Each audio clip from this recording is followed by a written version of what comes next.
Good morning. The exhibition Force of Nature examines the complex interrelationships between fashion and our natural world. More than a survey of flora and fauna as decorative, the exhibition reveals the natural world as a nexus of ideas and symbolism in fashion design. Alexander McQueen often looked to nature to convey a range of human emotion and experience. Quote, "I've always loved the mechanics of nature," he said, "and to a greater or lesser extent, my work is always informed by that." With this exhibition, I delve into the history of science, focusing primarily on the natural sciences to illustrate how humankind's exploration of our natural world has influenced fashion. I examine period philosophies derived from art, literature, and visual references of nature to deconstruct the manner in which nature influences and is subsumed into fashion.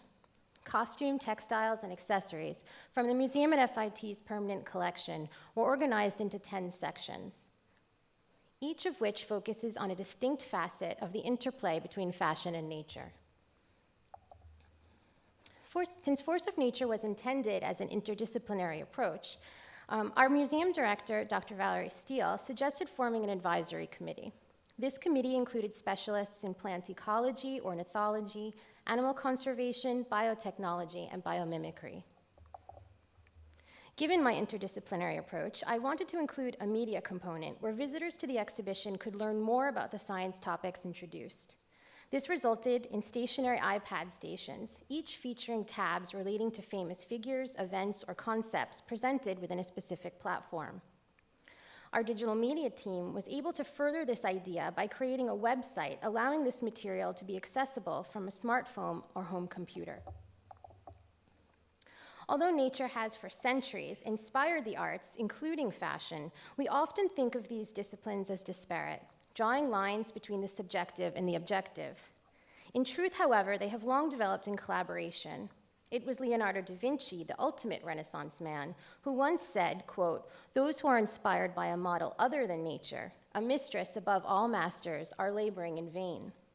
Similarly, doctor, dancer, and first African-American woman in space, Mae Jemison, understood art and science to be, quote, "avatars of human creativity," and thus to be manifestations of the same thing. When I conceived of the idea for this exhibition, I intended to demonstrate how nature serves as a catalyst for designers' artistic expression, while establishing an environment within which interdisciplinary thinking among students and visitors was encouraged. By showcasing natural phenomena in an innovative context relating to fashion, I wanted to show how inextricably linked humans are to nature. Given this profound connection, what can we learn about ourselves and our societies by examining our relationship with the natural world? I began this examination in the 18th century, during the Enlightenment, a time when natural philosophy and metaphysics began evolving from being branches of philosophical thought into disciplines of their own. I was particularly inspired by naturalist Alexander von Humboldt, who first recognized the diversity of nature as an interconnected whole and is today considered the father of ecology. Humboldt, who believed that imagination and artistic expression were integral to understanding nature, inspired some of the greatest minds in history. Among them were the American philosopher Henry David Thoreau and British naturalist Charles Darwin. In her book, The Invention of Nature, author Andrea Wolf explains that this deeply seated bond between knowledge, art, and poetry, between science and emotion, is more relevant now than ever before. Inspired by Humboldt's integrative contributions to science, the first section of the exhibition is titled Network of Nature. Included on this platform, which highlights the diversity of nature and the creativity it inspires, is Iris van Herpen's one-of-a-kind splash crystallization dress, created in collaboration with Daphne Guinness and Show Studio. To design this dress, Guinness was filmed being doused with buckets of water. Next, a still was selected to serve as a sketch for the dress. Using hot air guns and metal pliers, Van Herpen molded sheets of acrylic to match this image, creating the appearance of water striking a hard surface. The process was carefully documented and shared on Show Studio's website. Iris van Herpen's creations are unique examples of the potent synergy between science, technology, and art that is increasingly informing design. Also featured are her magnetic motion shoes that were created by mixing iron fillings with resin and pulsing large magnets around each shoe. In this instance, magnetic fields were harnessed to literally grow this pair of otherworldly footwear. The section titled Botanic Garden addresses European fascination with plant life during the 18th and 19th centuries, when the exploration of exotic lands introduced Europeans to newly discovered species. As naturalists classified more and more exotic plants, Europe's botanic gardens flourished, becoming 1, centers where all social classes could reconnect with nature, 2, living laboratories for scientific investigation, and 3, spaces for artistic inspiration. Many designers of Spitalfields, a silk weaving center in London, also showed a marked interest in natural history and scientific pursuits.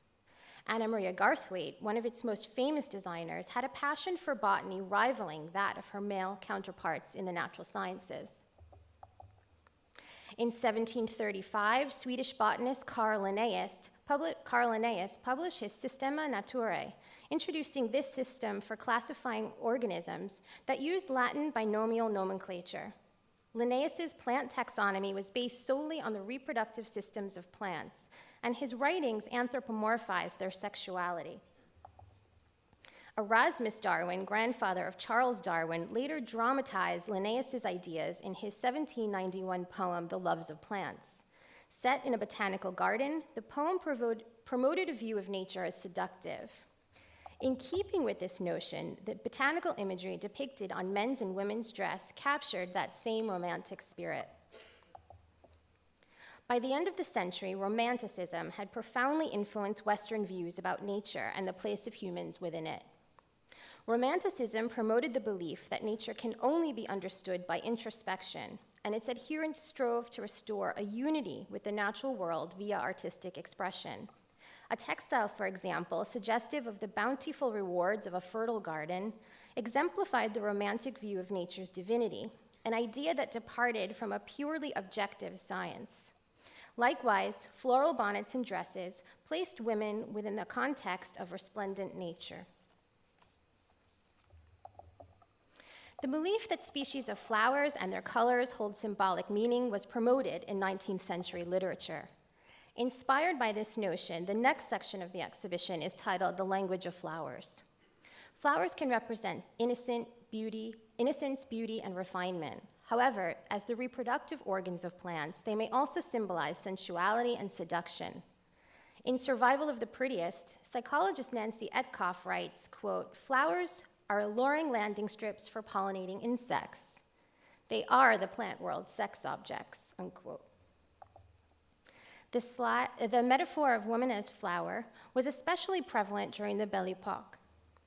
Charles James, who often referenced the old world elegance of the 19th century, believed that fashion should arouse a mating instinct, and with this gown, he transforms the wearer into a sensual flower. Christopher Kane considered the layered meanings of flowers for his spring 2014 collection. Quote, "The female sexual organs have so much in common with the internal structure of a flower," he remarked. "Flowers are graphic, but concealed and suggestive at the same time." Christian Dior's New Look creations consistently likened women to flower imagery, at times using floral metaphors to inspire the silhouettes of his collections. In 2010, Jean Galliano paid homage to Dior's flower-like women, studying actual flowers to portray their delicate intricacies.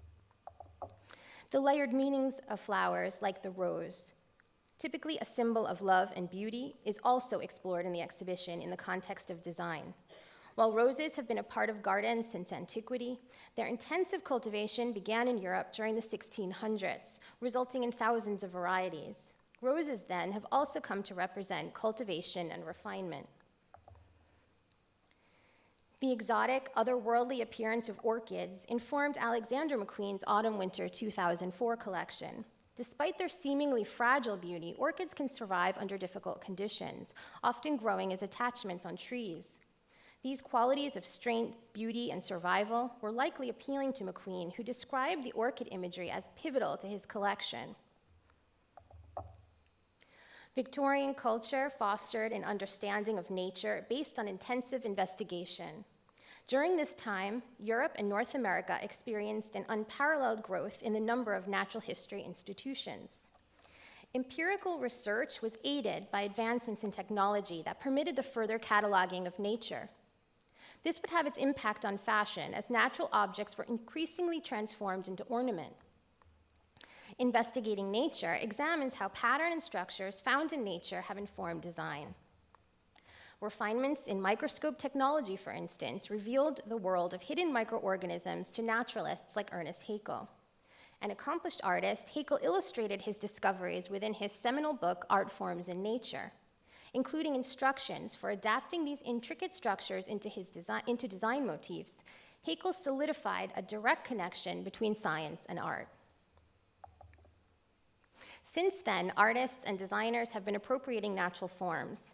This 1930s Lanvin gown is reminiscent of fish scales, such as those found on the highly valued Asian arowana. In his fall 2015 collection, Junya Watanabe contemplated nature's geometry as it relates to fractal patterns, such as the repeating hexagons of a honeycomb. And in 2016, the design collective 3S4 used the mathematics behind fractal patterns to render elaborate textile prints and 3D printed dresses.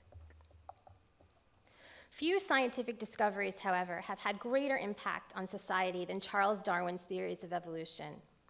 Shortly after On the Origin of Species was published in 1959, his son, George Darwin, wrote an essay titled Developments in Dress, where the evolution of fashion was compared to natural selection. In 1863, Charles Baudelaire also made comparisons when he described changes in fashion as, quote, elaborately articulated as they are in the animal kingdom. Designers, too, have referenced evolutionary concepts, such as adaptation and survival of the fittest.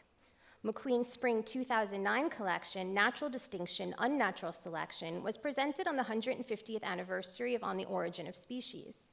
It was inspired by Darwin's theories and the destructive impact of the Industrial Revolution on nature. Plato's Atlantis, McQueen's final and most acclaimed collection, imagined the de-evolution of humankind and a return to sea where all life began. In The Descent of Man, Darwin elaborated on his theory of sexual selection by examining ideas about beauty and attraction in the natural world. Studying birds like peafowl and the birds of paradise, he concluded that animals and humans share the same taste for the beautiful. This notion informed a section of the exhibition titled The Science of Attraction, which examines how phenomena associated with sexual selection are appropriated for fashion design.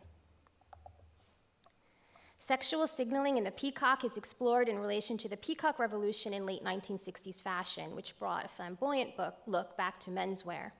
This trend keeps with the natural world, where typically the male of a species is the more visually arresting. Currently, Gucci's Alessandro Michel regularly celebrates male display, promoting a gender-fluid vision for Gucci. Quote, "My idea of masculinity is beauty," he has remarked. Here, a 1950s women's hat featuring a lesser bird of paradise shows how the plumage of male birds, which is used for sexual display, was appropriated to enhance female allure.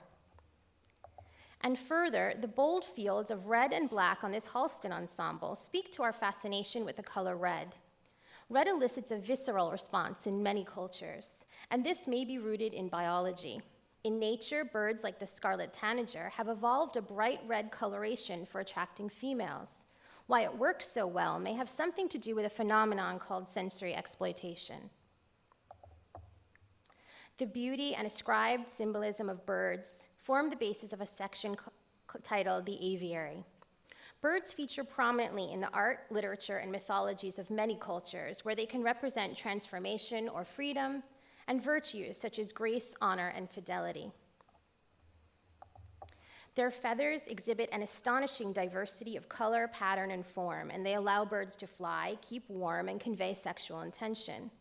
Featherwork is a celebrated practice of the haute couture, and designers embrace the spectacle of feathers to create their own elaborate courtship displays. In fact, recent fossil discoveries provide strong evidence that feathers evolved as a means of communication for sexual display, perhaps, long before they were of use in flight. Birds were a recurring leitmotif for McQueen, who had an interest in ornithology and found inspiration in the shape and engineering of feathers. His interest in their movements during flight is evident in this dress from his Horn of Plenty collection. With its elaborate woven feather pattern, this dress envelops its wearer in the principal component of avian beauty, while the sculptural bustle and train suggest the tail of an exotic bird. Quote, "I try to transpose the beauty of a bird to women," McQueen said. In Metamorphosis, the most radical form of physiological change in the natural world is explored in relation to fashion. Using fashion's similarly transformative properties, designers have established numerous associations between their garments and natural imagery. Charles James' designs, for example, captured the essence of the natural forms of animals such as lobsters, butterflies, or swans to transform the body. Thierry Mugler, who has been called a master of metamorphosis, transformed his women from unsightly arthropods into sensual sirens. Animal patterns became popular in the 18th century. Animal patterns became popular in 18th century fashion, and the continued appropriation of these is highlighted in Into the Wild. Designers such as Rudi Gernreich have used animal patterns to explore the notion of clothes as a second skin, blurring distinctions between human and animal. Ironically, patterns that in nature serve to camouflage animals are often employed in fashion to stand out. These patterns can also have folkloric, exotic, and even sexual appeal. The erotic allure of Manolo Blahnik's peep-toe stiletto is accentuated by its zebra print, and the hoof-like appearance achieved when it's worn. Physics, the study of matter and energy, is explored in Physical Forces. Physics has introduced some of the most profound ideas about nature, about how nature operates, including discoveries about the origins of the universe, such as Einstein's theory of relativity and the Big Bang theory. And during the early 20th century, scientists and artists alike were working to convey ideas relating to changing perceptions of space and time. Clothing and textiles began to show evidence that these ideas too were in public consciousness. During the Cold War, the physical sciences became an arena for competition that escalated global tensions. Space-age fashions, however, became a symbol of modernity, projecting an idealized future made possible through science.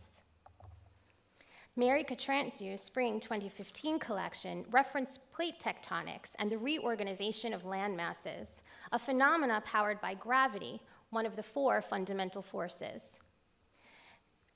Catrantzou's tectonic shifts were realized in beaded plates mounted on a sheer bodice, and as the collection progressed, her attention shifted to ocean ridges realized in clusters of jet beading and colored lace. The exhibition concludes with Fashioning a Future, an examination of the fashion industry's effects on the natural world. While nature influences fashion in positive ways, fashion's reciprocal impact on nature has been largely detrimental. Here I wanted to showcase this history of taking from nature, the moments of social awareness regarding these detrimental practices, and highlight what I see as an emerging shift in our attitude towards nature today. As we saw earlier, Victorian enthusiasm over natural history led to the appropriation of natural objects as adornment, a practice that reflected mankind's dominion over nature. As a result, increased demands for feathered accessories in the West precipitated global declines in bird populations.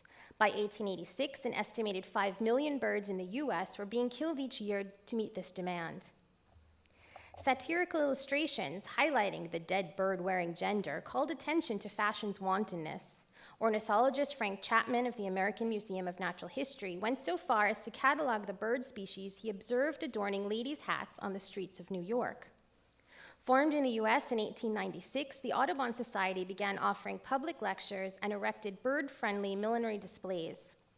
These efforts eventually inspired protective legislation such as the Migratory Bird Act of 1913.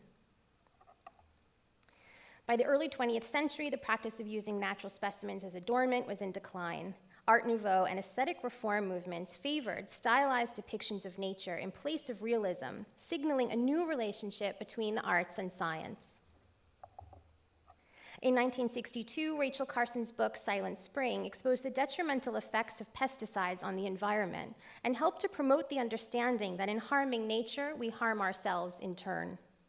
Carson's writings precipitated the modern environmental movement in the United States. And by the 1970s, concerns about species conservation and environmental degradation prompted designers to develop alternative strategies for sourcing new materials. Today, designers and their companies are beginning to engage in more sustainable practices, with some assuming an active role in supporting initiatives intended to reverse the damage done to the environment. In 2014, the luxury company Kering enacted a 20-year plan to reduce its greenhouse emissions and sustainably source all of its materials.